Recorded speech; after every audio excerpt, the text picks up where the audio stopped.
my 20s were kind of spent like trying to achieve things. And, I talked about it last night that I was quite insecure. And I thought that if I achieve things, I'll believe in myself. By the time I got to 28, professionally, I'd done a lot of what I wanted to do. I had money, I had a, car, house, I just wasn't happy. And one of the questions I asked myself was like, when was I happiest in life? And it was cage fighting in San Diego. This podcast is part of the GK Media Studios Creators Network, helping people tell their stories.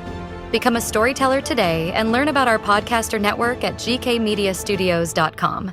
He's just published his 5th book, and I've no doubt this is going to be another #1 bestseller.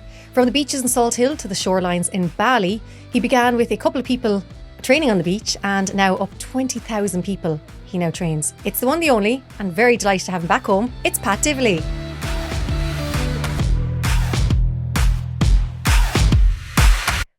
I have to say, I am just in awe because I've been reading the book. We spoke, I was thinking it was like 15 hours ago. Yeah.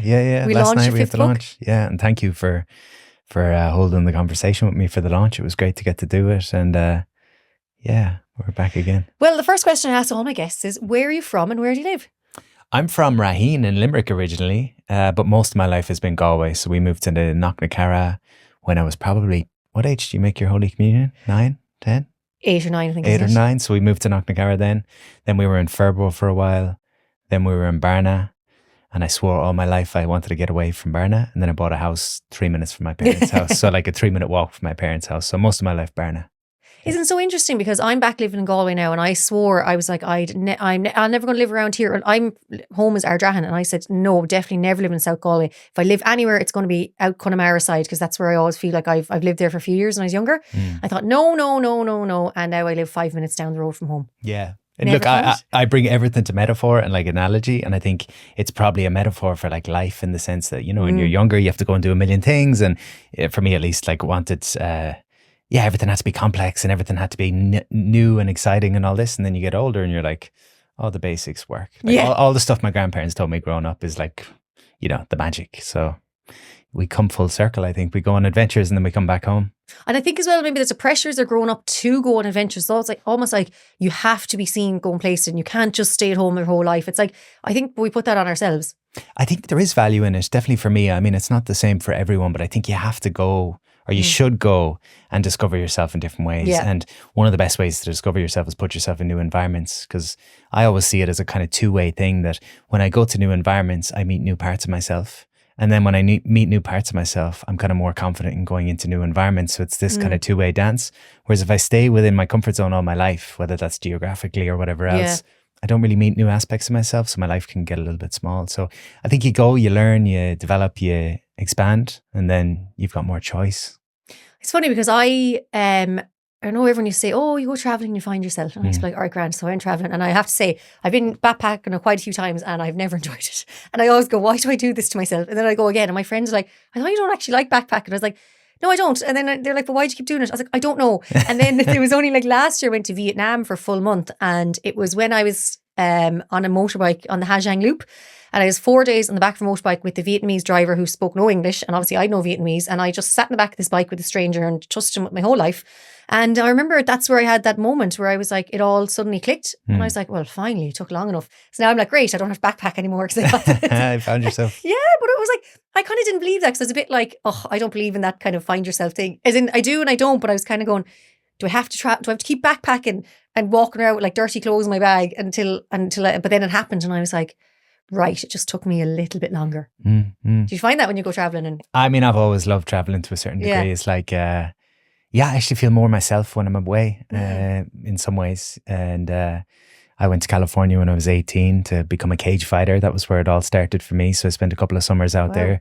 And then, I think every year since I've been probably 20, I've done 4 months abroad. So coming and going, and you're used to it. So I love it. Yeah. And I'm a bit of a, I won't say a hippie, but I'm like pretty laid back. And I'm like the island life is good for me, to be in my flip flops on the back of a scooter or the front of a scooter and just zip around. I love that. You said about the summers in America. So were they J1s effectively? Yeah. So most of my buddies were over on, what was the beach? Pacific Beach side in San Diego, and then I'm on the other side in North Park, which was a bit of a ghetto area at the time, training jiu-jitsu and then MMA, but kind of before UFC was a big thing and all that. And I used to go down to Tijuana, then have fights. So it was a bit of a mad one.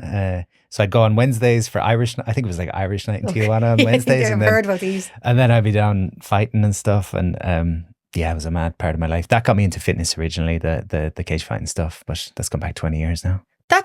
I did J1, but my J1, I don't think I think the only movement I did was probably around a nightclub dance floor. But like, it's funny because I'd say nobody was going to gyms and J1s back then. Whereas I remember a couple of years ago being over in, where was I? San Fran. And I was definitely not a student, but I remember we bumped into some students that we knew from home. And I was like, they're all getting their gear bags walking out the door. And I was like, where are they all going? And they're like, the gym. And I was like, the gym? And I was like, they're on the J1. And they're like, yeah, no, they all go to the gym over here. They all go to the gym. And I was like, wow, that J1 has changed. But you were doing that before the rest of us. Well, I was in the pubs too. Probably in the pubs too much. To be honest, like when I was in college, I did an arts degree in Galway and I had no interest in being in college, like didn't want to do it. I used to say I went and did arts because I didn't know what I wanted to do. I think reality. And I think probably for a lot of us, the reality was I knew exactly what I wanted to do, but I didn't really have the courage to think I could do it. I wanted to be a fitness trainer. I always wanted to be a fitness trainer. And so I was drinking I was like in the nightclubs 5 days a week, probably in college. And then when I would go in the summers, like and do my fitness and martial arts, it was like, this is what I want to do kind of thing. So yeah, that was the start of the travels. That's interesting you say that because I did an arts degree as well. And like that, it's like, I don't really know what I want to do. But I always knew I wanted to be a TV presenter and I wanted to work in TG Cahir. And I was always too embarrassed to say I wanted to be a TV presenter. So I thought everyone would be like, like you kind of mentioned last night, I was like, sure, look at your one down there. Like she wants to be a TV presenter. And then now that I'm doing it, I was like, why wasn't I true to myself? But I think I was very similar to you in my arts degree. I loved socialising and I definitely partied more than I went to lectures. Yeah. But now I look back in my college years and I still think that they were some of the most fun, carefree years because even though I probably wasn't really doing much with my life, I just had so much fun. And I remember thinking, I feel like those few years in Limerick were kind of just gave me that sense of like fun and freedom because my grief and all my trauma hit me after that. So I kind of look back those years going, okay, you let me have my fun before like I had to deal with all the crap. Yeah. And like, so even though I know it's not good to be like partying, I know college students nowadays definitely have a much more healthy lifestyle, but I just always will look back those years as fun, fun.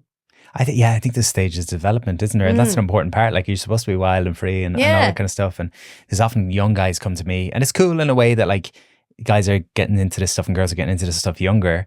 But equally, some of them come to me in their 20s and they're like, I'm meditating and I'm doing this and I'm doing this and what else should I do? And I'm like, just chill and have a good time and do a little bit of medicine, like do a little bit of stuff, but stop trying to figure it out. Like you got loads of time. It is kind of cliche, but you get older and you start to think, it's only when for me, I'm 37 now.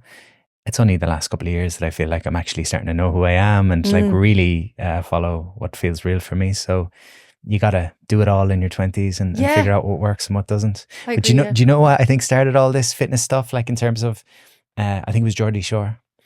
Like when the lads were all ripped, weren't they? Yeah, like us and like I went to college for a year in England when I was 21, I think. And the thought of wearing a shirt on a night out, like I thought the English were like, oh wow, they're so posh and stuff like that, or they're quite stylish. And none of us were wearing shirts at home. And then Geordie Shore came, and suddenly everyone's in the gym and drinking spirits instead of pints, so they don't get a pot belly and all this kind of stuff. That's what changed it, I think. Yeah, actually, because I suppose they were the first social media stars, effectively, that we were watching. And it's interesting because the girls of the show, I actually followed all their journeys, and a lot of the girls of the show had the opposite because I think they had suffered really bad from body dysmorphia because they were getting so much negative comments. But then I remember, the lads were and then fake tan I think became a huge thing as well. So it was just really interesting. But for you, you're like sporting and fitness journey. What age can you remember? Like, what did you first start playing and when? I was thinking about this when obviously we're going to be talking about Galway. When we moved to Limerick, from Limerick to Galway, I was playing hurling really young. So I played a lot of hurling, played a bit of football. When I went to the Jazz in the city, I started playing rugby. But my thing was martial arts. So I always wanted to be a wrestler, like the wrestlers on the telly. And when I was 15, I mean, everyone was all the kids were into wrestling when we were 9 or 10. I was like 15 and still adamant I was going to be a wrestler. So I contacted some wrestling school in England and I said, I need to finish secondary school and then I'm coming to be a wrestler. I said, what can I do now to help me kind of get ready? It was fucking daft, but excuse my French. But they said you can start lifting weights. So you get strong, and do judo, so you learn how to fall without hurting yourself. Okay. And I went into school the next day, and I look on the notice board, and I guess law of attraction, and it's like, oh, there's judo classes in school. So I started. Oh, wow. Yeah, Jez was so ahead. I know. I Always was. Started judo at 15, and within a couple of weeks, I won an Irish title. Not because I was that good, but just because it was kind of niche thing, you know. And that was my martial arts. So martial arts became my thing. Wow. So where was your first? So was the Jez your first club effectively, or do you join a club? Because I don't know much about judo. Yeah. There was a guy called Kevin Lally. Who actually is kind of, it was hard probably that I trained with Kevin in school, so he did classes there, and he used to teach an hour or more, but I mainly trained in school. But he was always very encouraging. But, 15, 16, 17, I started like go on nights out and all that kind of stuff. And I kind of drifted away. And then he was a doorman in the King's Head for years. And I'd be like 22, 23, 24. Every night out, I'd bump into him. He's like, you could have been someone, you should have kept it up. And I was like, oh. So, yeah. But again. That's amazing. And because you're still involved in jiu-jitsu now, isn't it? Well, funnily, what happened was, my 20s were kind of spent like trying to achieve things. And, I talked about it last night that I was quite insecure, and I thought that if I achieve things, I'll believe in myself. And it was a bit of a cliche, but by the time I got to 28, professionally, I'd done a lot of what I wanted to do. I had money, I had a, car, house, all that kind of stuff. And, I just wasn't happy. And one of the questions I asked myself was like, when was I happiest in life? And it was cage fighting in San Diego. Oh, wow. And I lived in a gym. I trained 3 times a day. I cleaned the gym 3 times a day. I had no money. And it was just like I was doing what I loved, and I was around good people. And then 10 years had passed, and I had achieved everything, but I drifted away from those core elements of doing what I loved. And so at 28, I went back and got into the martial arts again. So that's kind of 9 years ago. And funny, I tell people, I have it in the new book, actually, the idea of, going and trying something new. I went up to the martial arts door, having trained a lot when I was younger, and I walked up to the door, and I worked up the courage to like go back training at 28. And I got to the door, and I looked in, and I saw people training, and I got scared, and I drove home. And that happened twice before I went back in, and now it's a daily thing. I love it now. So yeah. Yeah, it's funny how it can be nerve-wracking to go in. It's funny you're talking about, I actually did karate when I was a really small girl. Now, I think the only reason I did karate was because my brother did it, and I think I was just sent. This was probably just sent along. Yeah. Same thing. He was getting up through the colours. I don't think everyone passed the white belt. But I used to love going to karate, and I'd be telling everyone like, And then we moved from Spittle to Ardrahan, and we got to Ardrahan, there was suddenly no karate anymore. And then I was like, oh, so what I do now is like we played camogie, and that's kind of like I think my sports growing up were always determined by wherever I lived. Whereas my brother was brought to all across the county for whatever sport he wanted, but I was just like whatever's on the doorstep. But it's amazing the way sport can shape your life. Like, did you find, you said you started with hurling, which is obviously a huge team sport, and then you went into martial arts, which is obviously individual sport. So have you always found you preferred the individual to the team? Yeah, I experienced some bullying when I was young. So like when I grew up in Limerick and then a bit in Galway, there was a bit of bullying and stuff with team sports. I think I associated, hurling was fine. Gaelic football, I just associated kind of bullying, and I think it was highly sensitive. Like when I look back, it probably wasn't anything too much, but I just kind of took it to heart. And so I made that association and didn't really feel like, I could be myself. Rugby, I enjoyed. I played with Corinthians and I played with the Jazz up until like senior cup. So that was like, I enjoyed the team aspect of that. I think football, I never really understood because I was like, soccer is quite like passive and they fall on the ground and pretend they're hurt. Rugby, you just smash each other. And then Gaelic football is this weird thing in between where I didn't understand the jersey pulling and all that. Like, I'm not going to hit you. I just want to be all in or all out. So it wasn't my vibe. But I think, again, not having a lot of confidence when I started doing judo and I started winning stuff, then people in school I started becoming known for something, which was nice, oh, Pat's a martial artist. And it was like, oh, cool. I kind of found my place in some ways.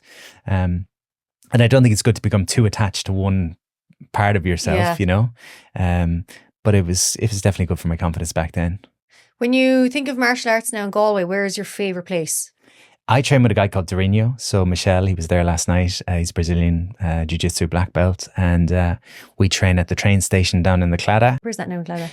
I could see the sign. Next to the funeral home. Yeah. So we train there. Sometimes train at Shaolin MMA, which is a different gym here. I know that one's up. And it's great. I mean, community. It's the cool thing with martial arts is that regardless of how much success you have, regardless of how financially successful, whatever your background, we're all the same on the mats. It's like how much you've trained and how, like, I train with a priest over there. Oh, you wow. know, like this guy's really aggressive. And I was like, oh, but this guy's strong. I was like, what do you do? And he's like, oh, I'm a Franciscan monk or a priest. Or Sorry, Father. Sorry, yeah, Father. yeah. So there's all types of people, and it's humbling in that way. And it just takes away all the, you know, and not the mask, but the, you know, the labels that we have that sometimes can keep us apart.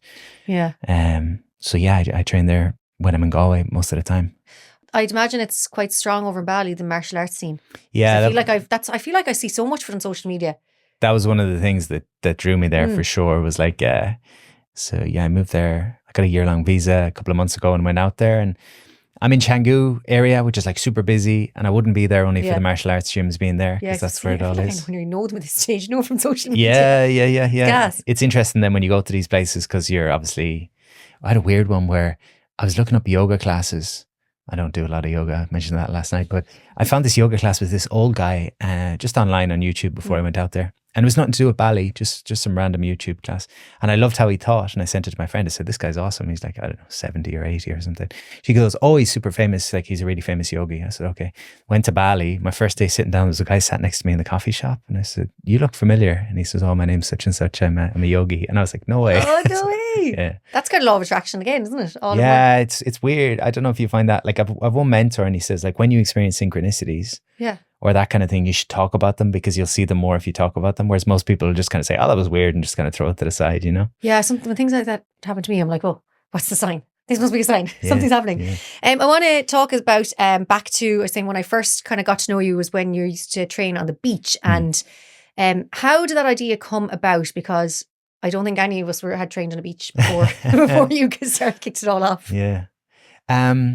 I had moved to Dublin when I was 21, maybe 22, and I wanted to be a fitness trainer, and it just wasn't an industry really in Ireland at the time. There was two people, I would say. There was Carl Henry, who was on Operation Transformation, and there was a guy called Paul Byrne, who used to train Boyzone and some of the models and stuff. And so I went to Dublin, and I thought, I'm going to go become somebody in Dublin, kind of old cliche, you know, and I used to train all the models. So I'd contact all the models. I'd say free training sessions. It was influencer marketing before there was. So my friends at home saw me training models and thought, he's made it. But the reality was, I was working in clothes shops and I was borrowing money from people, because I had gone there saying I'm going to become somebody, and everyone around me said there's no industry for fitness. And so I was like, I'm going to show you. And eventually I had to come home after failing. And I was just a bit lost. I was working in Fat Freddy's in the pizza shop in town, just trying to figure out my next move. And my parents sort of said, like, you love fitness, but there's no industry there. Would you consider going back and studying physio? Because, like, it's similar, but it's a real job. I guess say that a lot. Like, you're going to get a real job. Yeah. And it was hard because, you know, I was adamant this thing was going to work, but all the evidence, you know, I went and tried to make it work, and it didn't work. And so I actually moved back in with the parents, got working Fat Freddy's, and was working the pizza shop.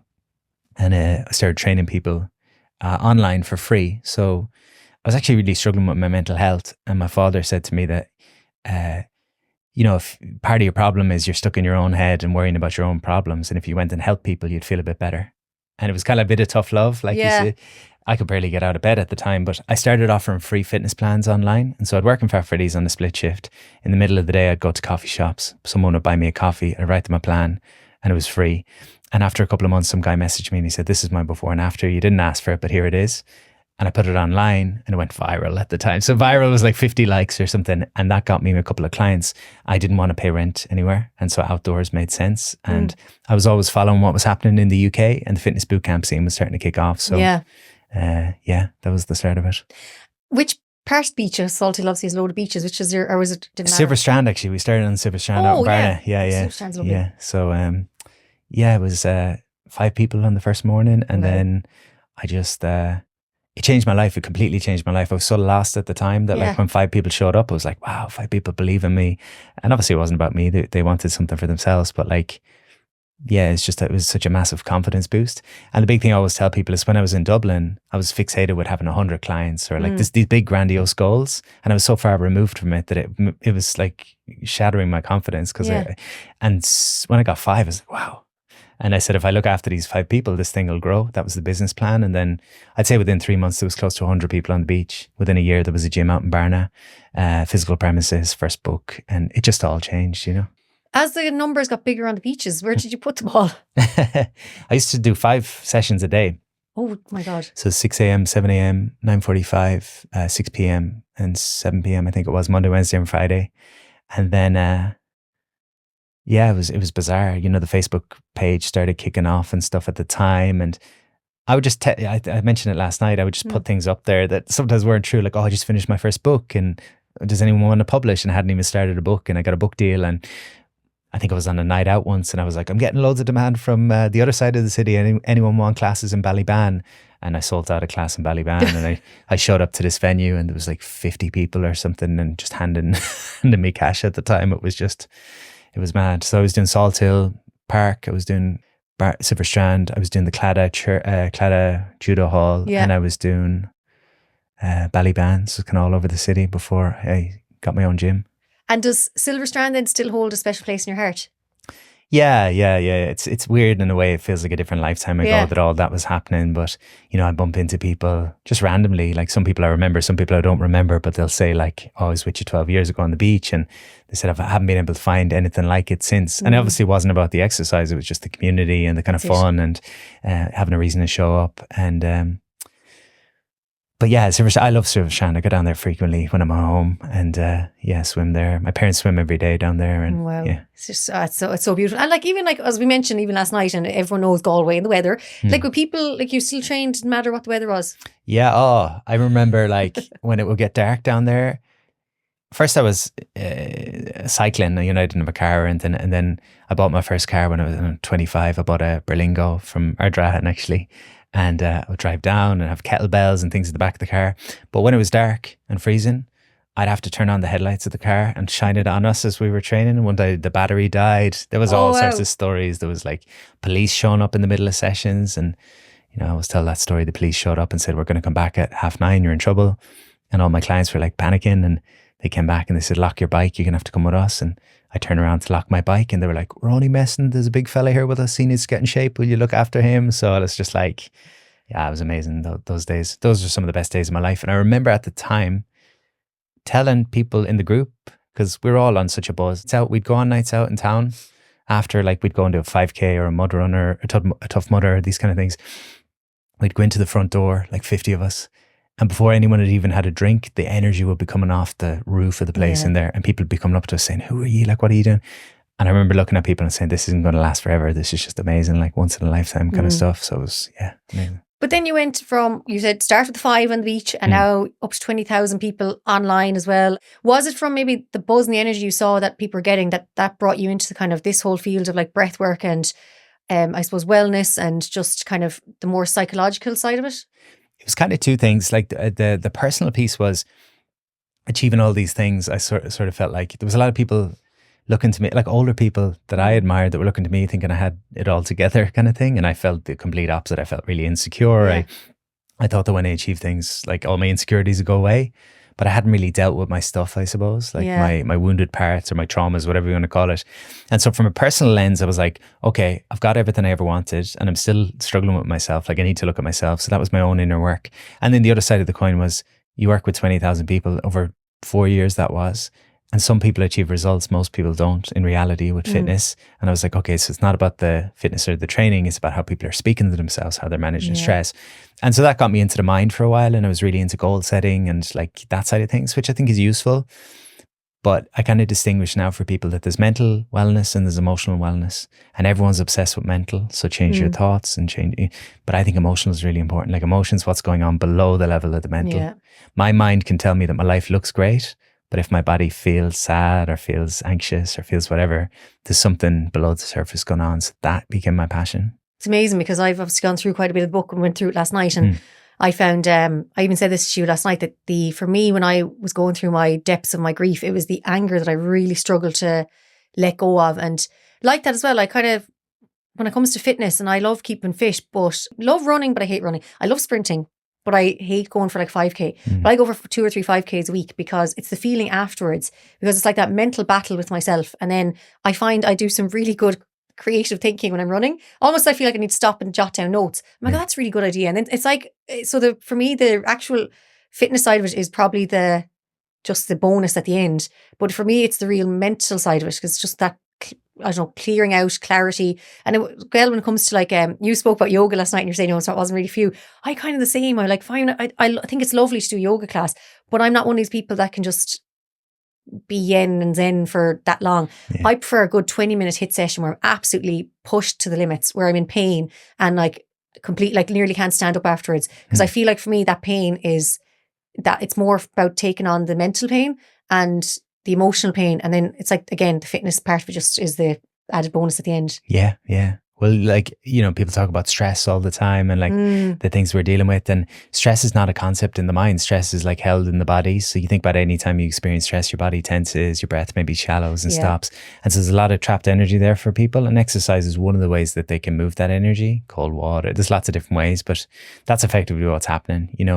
The way I put it to people is all stress. It could be a million different stresses, but our body responds in the same way. So whether there's a car that pulls out in front of you and you're tense and you get kind of overwhelmed, or it's someone putting a negative comment on your social media, you're just getting all this same stress response all the time. And typically what should happen is you get this elevation of stress, and then your body discharges the stress. So you shake or you shout or you run or whatever it is, and then you come back into balance. So that's a healthy system. Stress comes in, stress goes out, you come back into balance. For a lot of us, stress goes in, we freeze, it stays there. Yeah. And then we go around trying to be civilized and stuff like that. So that's why the nice people pleaser person that has a lot of backlog of stress eventually goes to road rage, because the energy's there. And as I said last night, if you don't use the energy uses you. So yeah, it's good. Yeah. I think it's so like I just find all this kind of work so fascinating, because I just think there's so much to us that, and I often, like, I don't know if you feel the same, like we spoke about DeMello last night and his book Awareness is about everyone's asleep and not many of us are awake. Yeah. And I sometimes feel like I see people and I'm like, I just want to tell you, like, you're not awake. But then it's like, it's not my place to go, you're not awake. Because I walk up to a stranger going, are you awake? They're probably like, this one is. But it is like DeMello, I think, had it right. He's like, some people will just go through life and never wake up. Yeah. Which is sad. And then it's hard to wake up too, It's like once you see, there was a lady there last night. She met me, I think 12 years ago. She was a psychotherapist and she could see me starting to get into this world. And she said, I knew when 12 years ago, she said, I knew you'd taken the pill and you were just going to go down this rabbit hole. And she said, I knew you were going to go through the depths and everything else, because you go through the dark night of the soul and all this kind of stuff, It is scary though as well, I suppose, because you're opening up wounds that you kind of have been avoiding for so many years too. But then when you actually work through it, it's like, oh, that actually wasn't as bad as I thought. Yeah, and to feel alive is to feel it all, Like it's if you can't feel full joy if you haven't felt the opposite, and that's the challenge. So I think a lot of people become comfortably numb. I think society is set up to make us comfortably numb. Distract yourself, drink this, eat this, drink that, smoke this, watch this, like all the ways that we can kind of escape the feeling. So yeah, it's difficult, but I think for me at least, it's the path I'm choosing. I remember you said a quote last night. You said you were kind of quite rebellious always growing up, and I kind of was in my head going, I got a flashback when I was in secondary school or even national school. I used to be like, I'm a shepherd, not a sheep, and I was more so meant, but I just wouldn't follow the crowd. I was like, it was very much so in secondary school, especially. It was like everyone just went together and everyone did everything together, and if someone did this, you all had to do it, and if you wore this, everyone had to dress the same. And I used to be like, and I used to drive people mad. They'd be like, because it's just like I wouldn't conform sometimes, and like it wasn't that I don't know was that I thought I was rebellious or not, but I always just felt like I don't know was that I felt I was different, or I felt I wanted to be different, or I just didn't want to conform to what society was trying to make me conform to. Mm-hmm. So just funny, but I think probably caused me more trouble than anything, because I wouldn't just slot in. I want to get more now back to Galway and the Galway that you know and love. So where is your favourite place in Galway to eat? I'm probably pretty predictable. I like La Collina in Salthill, Italian place. I don't know if I've actually been there. That's good. I like that place. I like Spiced, the Indian in Barna. Haven't been there either, but I know Barna. 56 Central in town, of course. My good friend Jill Carroll. It's my lunch spot. Those would be my main three spots, I think. Socialising, where maybe it could be a place that's gone now or a place that is still there?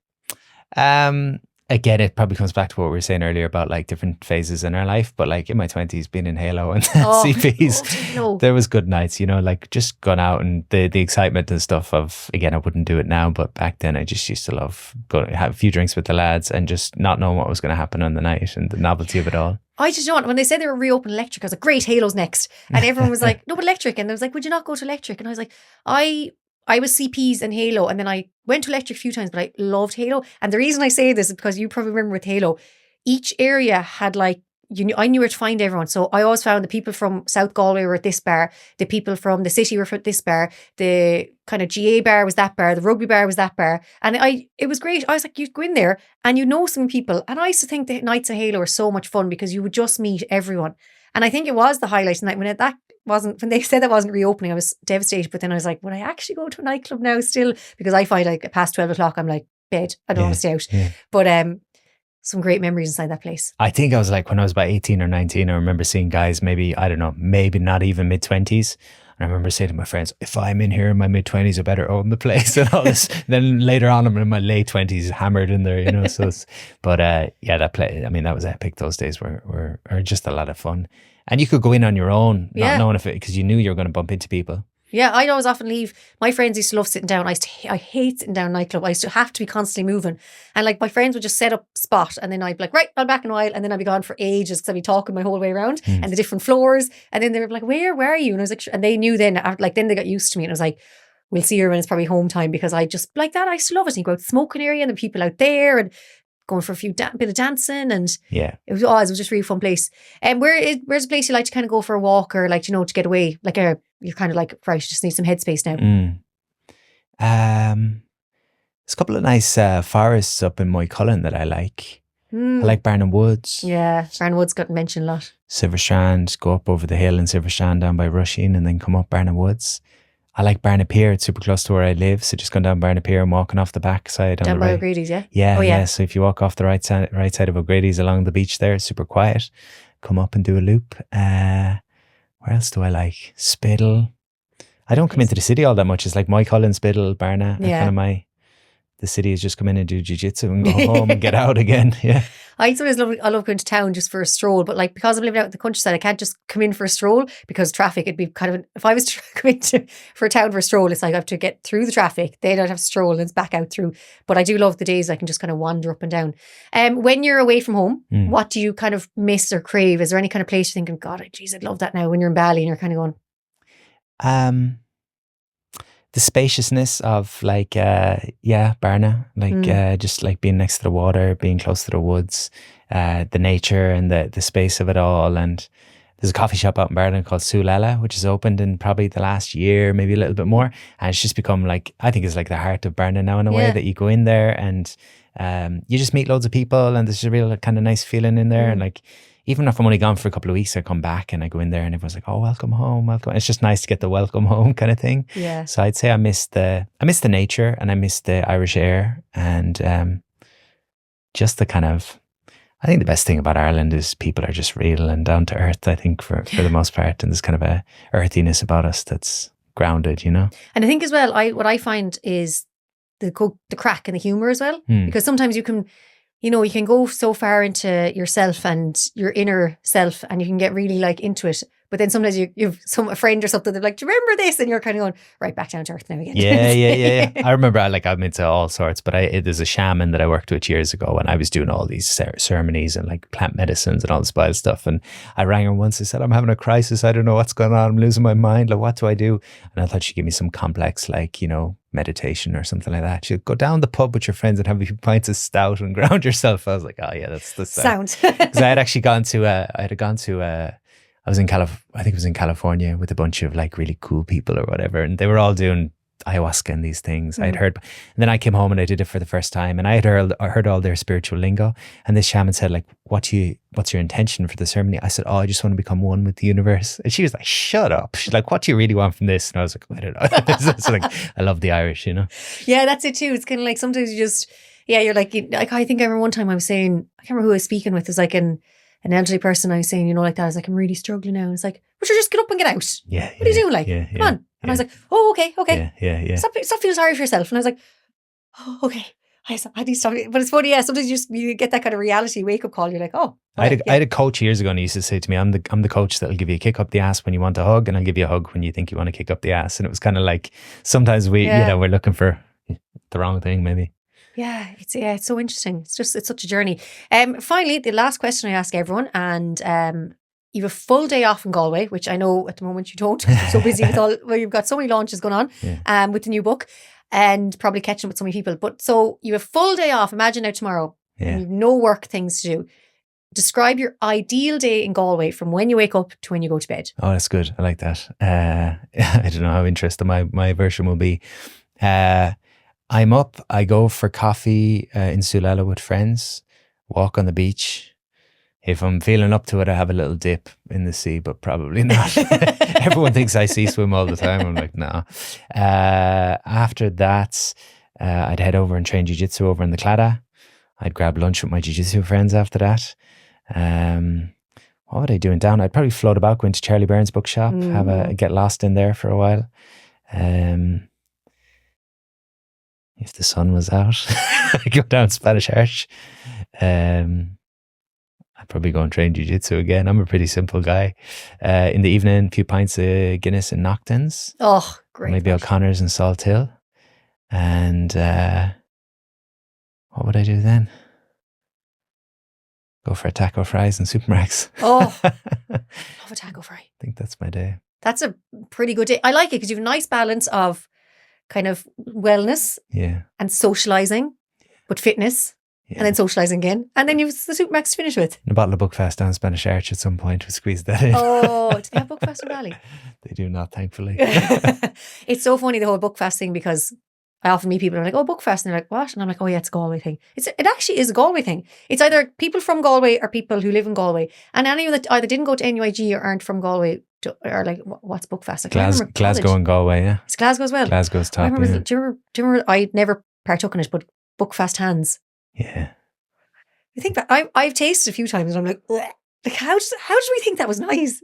It's so sweet. I have friends now, even when they get engaged and stuff, there'll be, actually one of my friends got married a couple of years ago and there's Buckfast cocktails on the menu. Yeah. I shouldn't say, but me and a few friends we just had a couple of slugs of it at Christmas and we were sideways. And we were saying the next day, how did we do it when we were younger? Like we talk about the Halo and CPs days. I don't know how we drank the way we drank back then. Well, like the Buckfast, it's all sugar and caffeine, isn't it? Yeah. Pretty much. Yeah. I mean, if they took out the alcohol, probably the greatest fitness drink going. Yeah. I have enough of that done for a lifetime, but yeah. Yeah, no, I think it's nice to have the kind of balance. We do kind of need the balance. Like I said, I look back in my college years and I'm like, you know what, I'm glad I did it, because I think there come a time where we probably don't want to socialise as much and we do get more into our health and fitness and getting our 8 hours sleep and, you know, really looking after ourselves. So it's kind of nice to know that we had those years. Yeah, and I think, you know, the big thing I always try to come back to in my own life and like anyone I work with, because a lot of the stress and struggles we might experience is like thinking our lives should be different to how they currently are. And I always say, whatever chapter you're in, I think you need to make the most of it, enjoy it. Like if you're starting a family, enjoy being with your family. If you haven't yet had a family, enjoy your independence. If you are getting older, enjoy having a cup of tea and not going out. If you're young, enjoy going out. It's like, enjoy whatever chapter you're in, because sometimes we can be wishing for the past or wishing for the future, and that's where we lose life, I think. Yeah, because I found that I found my career, I was always kind of comparing myself to other people, and I'm 35 now and I was kind of thinking, I always think, God, I should have done more. Why haven't I done more? And then I'm like, do you know what? You're in your own lane now. You're in this for the long run. It's not just a couple of years, and like, it's just, let's go with the flow and see what happens. And now it's kind of like only probably in the last year or so that I'm like actually finally really happy with what I'm doing and really enjoying myself. And I was like, this is what I wanted. It was like, just wanted to be happy and enjoy myself. Yeah. That's what it's all about. Trust the journey, isn't it? Yeah, it's like I was saying last night, my favourite thing to do is a cup of coffee in the morning. Just a cup of coffee. It doesn't have to be even nice coffee. I don't even mind if it's a hotel, I'll drink that thing that comes out of the sachet. You stumped me last night. We were talking about anger and grief and shame and inner critic and all this. And then Meghann asked me, what was it? What makes you happy? What makes you happy? I was like, But it's funny, I actually asked a lot of people, I'm like, oh, what's happiness to you? And they're like, success. And I'm like, no, wrong. Yeah. But, money, cars, it's all, and I'm like, no, that's the wrong answer. Like, what do you mean? It's like, happiness should be like, you know, what success is actually, what is success? Success is happiness. Yeah. And I always think that's something that I was like, if we can all strive to even just find out what makes us happy. And usually like that, it's the, like, actually do the plain and simple things, or it's the things I find now, things that make me happy, or stuff I used to do as a child, which is like horse riding and going out for walks, or going, like, the most simplistic of things. And I think now I'm like, oh, just strive for those things every day. Yeah. For me, it's anytime my mind quietens, I think that's when I'm happy. And that could be doing anything. Yeah. Isn't it? Yeah, it's fascinating. Pat, we could chat here for hours because there's so much to get through, but unfortunately we don't have much more time. But I want to say, Shadow Work, your new book is out now, and I have been reading it, and I'm really excited to actually finish it and to hear more from you. It's always a pleasure. From the nights in Halo to the beaches in Bali to the studio here in Galway, thank you so much. Thank you.